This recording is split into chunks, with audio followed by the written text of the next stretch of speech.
कहीं आप भी खूंटियों से तो नहीं बंधे हैं?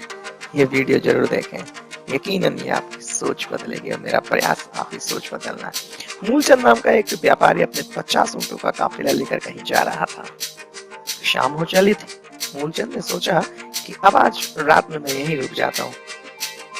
पास में एक सराय देखकर वो वहीं पर रुक गया। 50 ऊँटों को तो उसने जमीन में खूंटियां गाड़कर रस्सियों से बांध दिया। बचे हुए एक ऊँट के लिए ना रस्सी थी और ना ही उसके पास खूंटा था। उसकी परेशानी जानकर उस सराय के बुजुर्ग मालिक ने मूलचंद को एक सलाह दी। उसने कहा कि तुम इस ऊँट को खूंटी से बांधने का अभिनय करो ताकि उस ऊँट को लगे कि तुम सच में उसको बांध रहे हो। मूलचंद हैरानी में पड़ गया, लेकिन कोई और चारा ना था, इसलिए उसने वैसा ही किया। मूलचंद ने खूंटी गाड़ने और रस्सी बांधने का ऊँट के सामने अभिनय किया।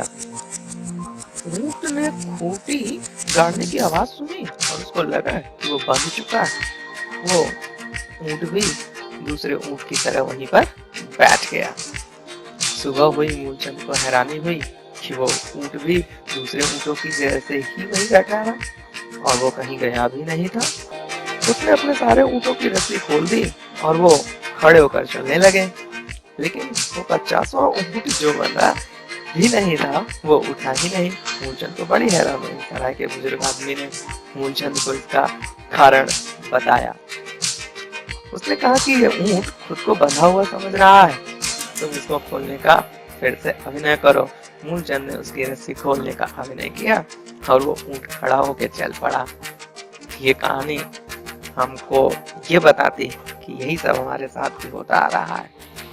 हम भी बहुत सारी काल्पनिक खूंटियों और रस्सियों के बंधन में बंधे रहते हैं, जिनका कोई अस्तित्व नहीं होता।